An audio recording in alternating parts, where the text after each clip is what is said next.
halpulaar da teew neddu ko bandum gale modi e mbadday tambre mawdum ni no tudd maa ngi tudd Pulaar bi waaw Pulaar bi ça c'est votre nom d'artiste oui Pulaar bi pourquoi cette appellation Pulaar bi bon boo xoolee parce que boo xoolee poul bi commencement bi c'est Pulaar quoi parce que Pulaar moo doon aar bi c'est l'artiste que je suis et BI bi mooy Ba Poul international moom mooy sama AKA moom mooy dàkkantale quoi yes mooy sa AKA alors vous évoluez dans quel genre dans quel style bon hip-hop laay def hip-hop waaw vous avez votre nouvelle vidéo déjà disponible oui nous allons regarder ensemble très chers téléspectateurs Pulaar bi regardez Puma dégg écho sound rap def jaar topp ko jëmu mbedd mi taw naaj tanga wala sedda nga sama xol xëtër mi da ci raaw coow li bëri ñi ko ko dina bàyyi xaadi taayi danu saw ka taari hip hop dëgg la defar la di ko yi yokku nga xeel yi wàññi nga chemin bi xaali nga chemin yi MC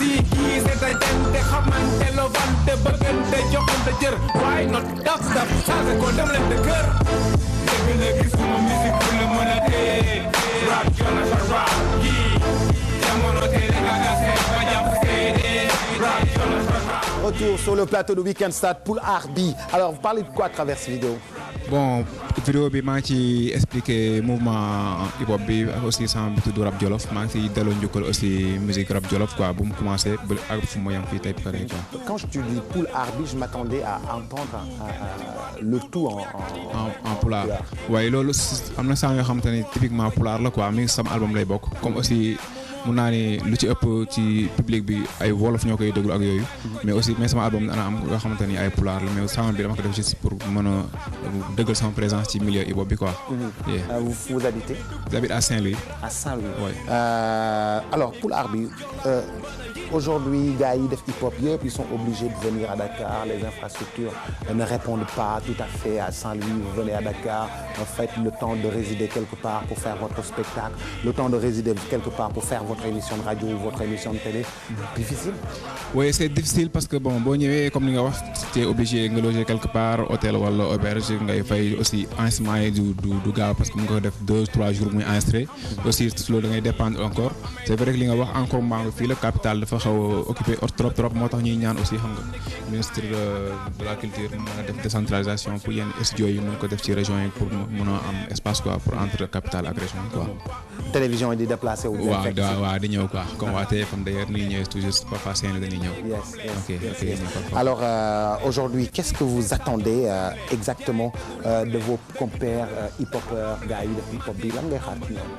waaw bon ñu déggoo rek xam nga peace love and harmony quoi xam nga parce que hip hop bi yaatu na xam nga war nu roy c'est vrai que daan roy un peu ci américains yi mais war nu roy aussi seen affaire de gangster affaire yooyu quoi ñu joxente loxo xam nga xam ni la avant tout lépp ay kii waaw amul Tupac ak Biggie xam nga waaw xam nga peace and love la ñuy joxe parce que aussi avant tout aussi ay Sénégal lañ aussi affaire bi dañ ko bëgg nii rek mais aussi man naan musique bi lu ma bëgg nii moom ëpp solo quoi kon nag tey loolu aussi war na ci am solo quoi. am na solo waaw. Bon courage en tout cas. Oui merci aussi maa ngi préparé sama album ma war a génn en décembre inchallah. waaw maa ngi si quoi maa ngi c'est un véritable projet ça. de là à décembre. ça veut dire que vous êtes en train de travailler. vraiment vous avez travaillé dur oui. inchallah. le plaisir xam nga. le plaisir est partagé t'inquiète pas le plaisir est bien partagé. vraiment ñu ngi góorgóorlu je suis très content que aussi li ngeen di def aussi pour artistes yi di leen jàppale ça c'est très important c'est pas donné à tout le monde quoi. il faut voilà aussi di remercier sama waa famille ñu ngi may suivre xam naa ak sama frère yi xam nga sama xarit yi ak sama soxna ma àndal maa ngi dëkk Pikine waaw foofu nag foofu day bomb de waaw foofu moom foot bi la quoi waaw bëgg alors Thioro dans la continuité de vos projets vous comptez faire toute l'Afrique de l'Ouest ou vous allez démarrer par des projets pilotes par un projet pilote au Sénégal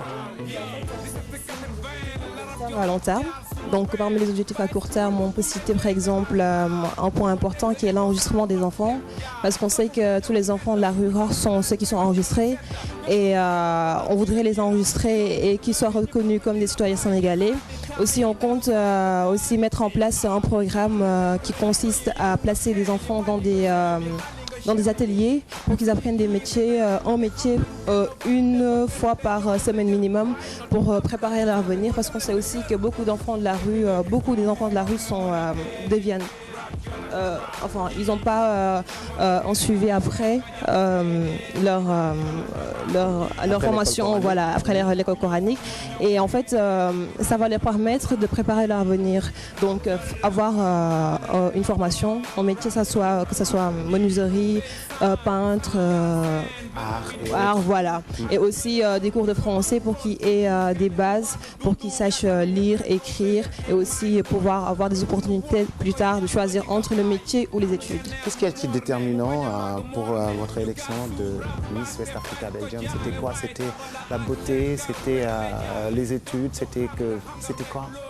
C'était les projets. Les projets? Ouais, parce qu'on avait toutes un projet en tête et les projets, ça a beaucoup touché les jurys, également la culture générale. La culture générale. Ouais, parce que j'ai beaucoup appris aussi pendant cette élection en ce qui concerne la culture ouest-africaine. Et donc fait beaucoup de recherches. Donc, voilà, ouais. Obligé. Voilà, ouais. Pouvoir répondre aux questions et pouvoir montrer que. Le jury était aussi exigeant? Oui. Ouais. Okay. Alors, depuis que vous êtes sous les projecteurs, les garçons, ils ne vous fatiguent pas?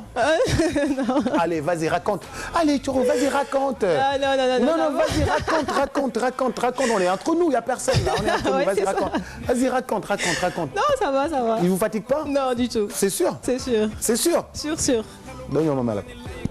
waaw man sama soxla ànd la may la ko booy loolu tapet mi nga xool quoi booy kaay ma may la ko loolu tapet te booy yaay daw nii di wax. non après ñu gis mais instant yii moom mënul nekk quoi. non pulaar kat nga am droit yow booy la def nii. En tout cas, bon courage. Merci beaucoup. Et un bon courage. Et puis, je pense qu'on s'était déjà vu à Paris. Oui, bien sûr. Fraîchement après votre élection. Oui. C'était au Zénith. Oui, accompagné de Baba Mal. Qui est mon parrain. Qui est ton parrain. Que nous saluons au passage. Et là, j'ai Baba Mal, lead vocal du Nord des Légnol, dont on est très fier aussi, qui a une identité ouest-africaine, qui a une identité carrément, vraiment africaine. Et là, j'ai Baba Mal, l'homme de la rive droite et la rive gauche du fleuve Sénégal. Et là, j'ai Baba Mal, l'homme de Firmin Fouta. Et là, j'ai Baba Mal, respect et admiration parce que c'est un grand de la musique, c'est un grand du monde. Il a fait un spectacle exceptionnel devant Obama avant-hier. C'était véritablement euphorique. Et puis nous le félicitons aussi au passage. C'est aussi à le remercier parce qu'il a été beaucoup présent après l'élection, vu que c'est lui le parrain de la Miss.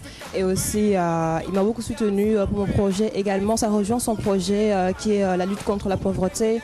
Et aussi, il s'est fixé comme objectif ce projet jusqu'en 2014 à la Coupe du Monde au Brésil. Au Brésil. En tout cas, merci beaucoup. Et puis Ousmane Noël Mbaye à Paris. Ah oui, je le sais. Ouais.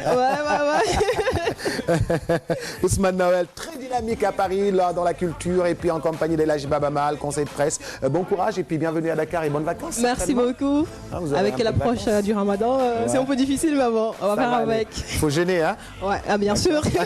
Merci beaucoup pour Arbi. Merci. Bon, maa ngi nuyu waa Sénégal xam nga nuyu aussi waa Fouta ak quartier boobu dëkk muy de Paris nuyu sama famille sama mère samay jarbaat tout di wax album bi mi ngi ñëw yàgg tuuti en décembre quoi ngeen ko xaar xam nga respect big up. Inch'Allah. Ok. Jaajëf, rendez-vous dans quelques